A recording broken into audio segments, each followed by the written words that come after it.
Ce lundi est jour de repos pour le révérend. À bord de sa Range Rover, il a troqué sa soutane pour une tenue plus décontractée et se rend dans l'une des salles de sport les plus huppées de la ville d'Abidjan. Coach, comment tu vas? Très bien. Content de te voir, ouais. Très bien. Et la semaine, tu commences bien? Ah, grâce à toi, ça va. Cultiver son esprit, mais aussi son corps, est une nécessité pour Raoul Wafo. Il ne déroge jamais à ses séances de sport régulières. Si le corps lâche, les rêves s'envolent. Hein. On dit au revoir, on ne parle plus que de vous au passé. Donc il est important d'entraîner le corps. Le révérend ne réchigne pas cette fois-ci à inverser les rôles et à se faire guider par le coach des lieux. Même au sport, sa réputation le poursuit et il arrive que son coach sportif lui demande des conseils. Mais il peut arriver que j'arrive en salle de sport et qu'il ait un problème sentimental. Un problème par rapport à lui, ses perspectives de développement. Et là, les machines ne peuvent pas le lui dire. Donc on a un très bel échange. Pendant qu'il me booste physiquement, je le remonte spirituellement, moralement, mentalement. Après l'effort, il se rend donc dans le quartier du Vallon à Cocody, dans l'une de ses nombreuses entreprises. Une société immobilière, la dernière née de son portefeuille d'investissement. Car Pasteur n'est qu'une petite partie de ses activités.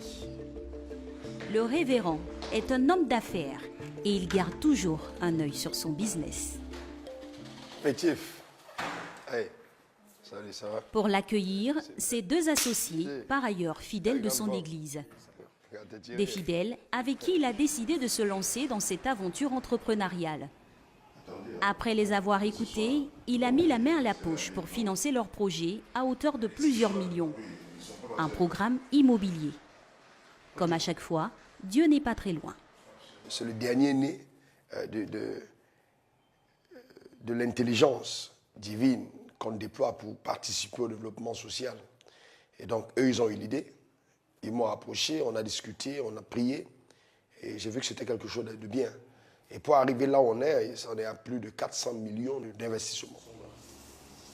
Sur cette carte, le révérend Wafo constate avec satisfaction que 31 maisons sont déjà sorties de terre sur les 78 qui doivent être construites par l'entreprise. Ces deux associés ont su profiter de son expérience d'entrepreneur à succès pour mener à bien ce projet. Cependant, pour le révérend, ces réussites ne sont pas de son seul fait. Vous ne pouvez pas réussir dans le domaine des affaires sans être accompagné par une main invisible. Soit elle est obscure, soit elle est lumineuse. Nous avons choisi d'opérer avec la lumière, c'est-à-dire de marcher avec Dieu. C'est cette lumière qui a poussé Raoul Wafo, le businessman, à embrasser la carrière de pasteur, mais aussi de coach. Objectif, partager les chemins de la prospérité.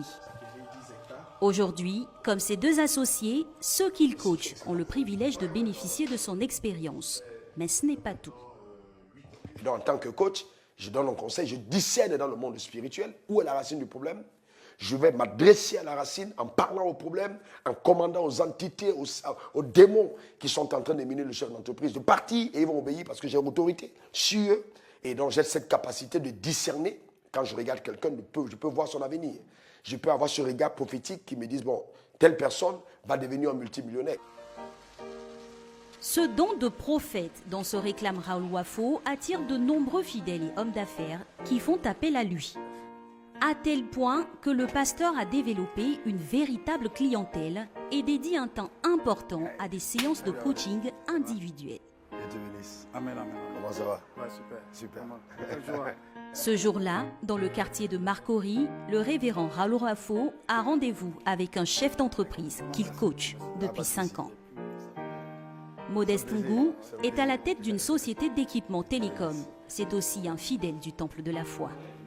Effectivement, l'entreprise est dans une phase de croissance et de défis importants. Et pour moi, il est toujours important en tant que leader, premier responsable de cette société-là, de bénéficier de ton coaching. Depuis qu'il a décidé d'installer des filiales à l'étranger, ce PDG fait face à des difficultés. C'est pourquoi il a souhaité rencontrer le pasteur pour l'aider à faire des choix judicieux. Le problème auquel tu fais face et auquel tu vas faire face au Cameroun, c'est des hommes d'exécution. Et dans le contexte du Cameroun, la mentalité est différente. Surtout quand tu es absent en tant que leader. Il faut savoir jusqu'où tu vas déléguer aux personnes que tu vas choisir sur place. Le révérend s'appuie sur son expérience de chef d'entreprise et sur son vécu pour orienter son fidèle.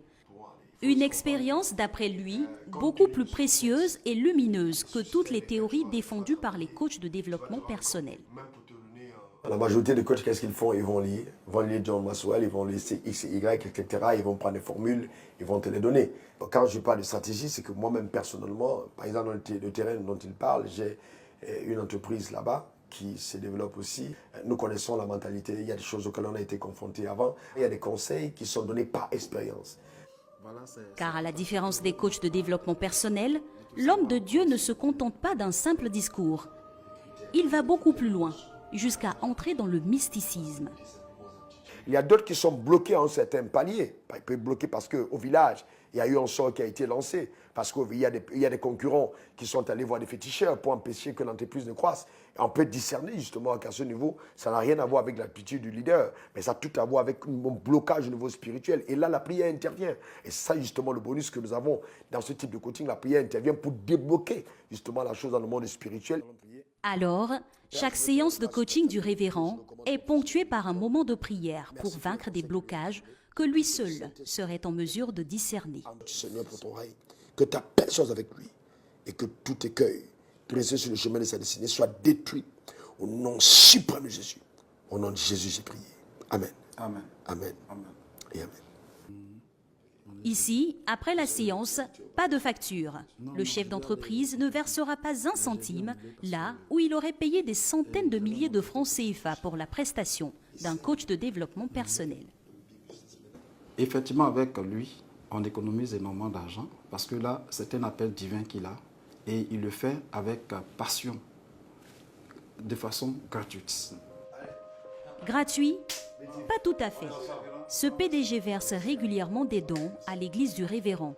Ces dons sont une forme de rétribution pour services rendus qui paraissent tout naturels pour ce chef d'entreprise.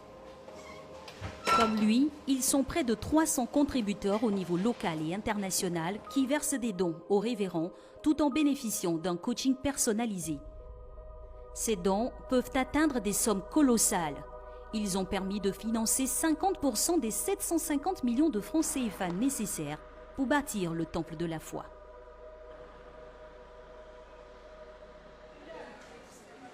Retour dans la salle de l'église qui voit défiler près de 3000 personnes les jours de culte. Sa construction en 2007 a nécessité une importante logistique. Tout est fait pour refléter la prospérité que prône le révérend. Des chaises griffées à l'effigie de l'église, un autel où se dresse une maison dessinée.